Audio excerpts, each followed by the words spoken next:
And welcome back to Washington Commanders Insider. Today we're talking about the Commanders and if they should make a move at the cornerback position. And so I looked at this article. This is on the heavy.com and it's talking about the Commanders are urged to possibly pick up a veteran cornerback that used to play for the Jacksonville Jaguars. And so going into this report, they are looking at Trey Herndon. And so with Trey Herndon, here is a young man that played 6 seasons for the Jacksonville Jaguars. Apparently, he is a pretty good cornerback that covers the slot and is great at taking away the boundary there. But talked about the fact that he ran a 4.47 second 40-yard dash, and that as a full-time starter with the Jags, he had 3 interceptions in 2019, which was a career high, and 62 tackles in 2020. But in 6 seasons with Jacksonville, 83 games played with 34 starts. He most recently had signed a 1-year deal with the Giants, but was released on the final cuts. And so, I think that, yes, the Commanders absolutely do need to get a cornerback. I think that, yes, even with a 3-1 start, the bottom line is the Commanders are going to have to stop somebody at some point in time. I think that the offense is really starting to get it together. I talked about this on the last show that we did, that the Commanders are starting to get an identity to really be physical and run the football and then go down the field, which I love that. That reminds me back in the day when the Commanders used to go ahead and run the football with Ernest Biner and then Ricky Williams and, you had Joe Jacoby out there blocking. Like, that's what I get out of that. And so I love the fact that the Commanders are getting back to that type of running style. And so with that being said, they are going to have to stop some teams at some point. And I think mainly with the secondary, we're talking about those splash plays. And so, I've talked about this a little bit before, but the best cornerbacks out there, you still have Xavier Howard, you still have Patrick Peterson. I think that two of these players, or both of those players, could absolutely come in and fit. I get the fact that they are vets, but I think that they still have something to give. And let's start with Patrick Peterson, who, ironically, he was actually on a show, and it was with Craig Hoffman, and he was talking to him about the possibility of him signing with the Commanders, and he said he's open to it. He said that nobody's ringed his line. He said that he is still into some great shape, and he still feels like he can help out a football team. And so, when I look at what Patrick Peterson really brings to the table, here's a young player that I think understands leverage, spacing.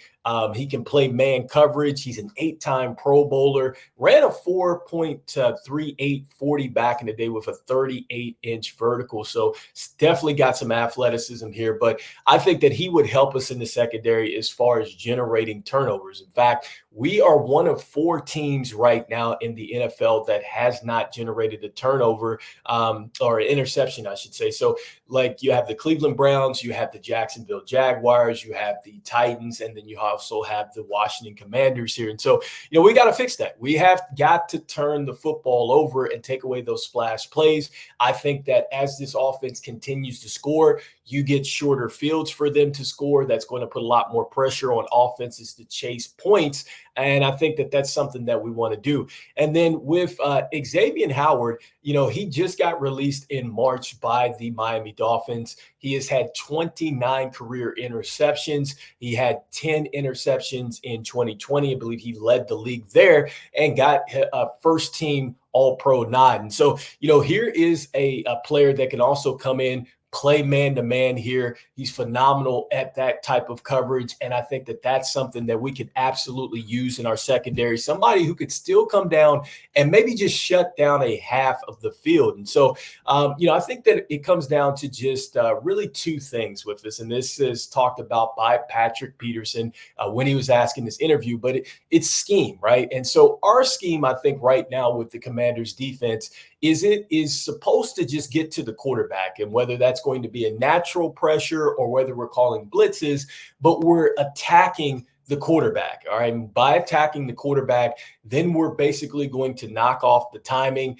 of those routes, because the quarterback is always going to be flustered, really doesn't have a or time to really go through progressions, and that should help out our secondary. And so I think that because we have not been able to necessarily get home to the quarterback, in fact, I think we had a little bit of a coming out party against the Cardinals with these 4 sacks, because prior to that, we didn't have very many sacks at all coming into this thing. And so I think that, yes, if we can generate those pressures up front, then that's certainly going to help you if you don't have elite secondary play, because now you're just telling the secondary all you have to do is just hold on and just make sure that you are available or in the right spot to pick off the football, because more than likely it's going to come out too early or it's going to come out too late. You just have to make a play there. Or the second part of that scheme is that you're not necessarily getting there, but you're keeping everything inside the pocket, and the coverage is so tight on the outside and the back end. Now you have tighter windows to throw into. And so with those tighter windows to throw into, your corners, your safeties are still going to have to make those plays, but you're depending a lot more on your secondary to come up with those plays. And I'm not sure that we quite have that right now, okay? Because when you look at our secondary, you look at Emmanuel Forbes Jr. I think that, we're still trying to figure out, is he going to be an elite corner in this league? Because he's had 33 snaps going into the Sunday game with Arizona, and he's given up 12.7 yards per catch. So he is giving up a lot of splash plays. And so, look, the Commanders have got to figure something out, because we are far removed from the days when we had Darrell Green, Chris Dishman, Fred Smoot. Like, we don't have those type of corners back there, or Champ Bailey too as well. So kind of date myself by saying that. But anyhow, those are corners that I remember from back in the day, and we were elite when we had those players. Like, they could literally shut down that side of the field. You could trust them in man-to-man coverage, or really just about any coverage. And so let me know in the comments what you're thinking. Like, do you think we should absolutely go out there, perhaps make a move and get a cornerback out here? Because aside from Xavier Howard and Patrick Peterson, we also have J.C. Jackson, you have Eli Apple, and you also have Trey Herndon, which we did talk about here. There's C.J. Henderson, and then also too Greg Stroman, who played with us as well. And so let me know in the comments what you're thinking. Do the Commanders make a move and get somebody in the secondary for this next upcoming game or two? And so I just want to thank everybody out there for liking, subscribing, and watching the videos. It means a lot to us here as the Commanders are on the rise. I love it. This is Rico. This is Washington Commanders Insider, and I will see you guys on the next episode of Washington Commanders Insider. Take care. Peace.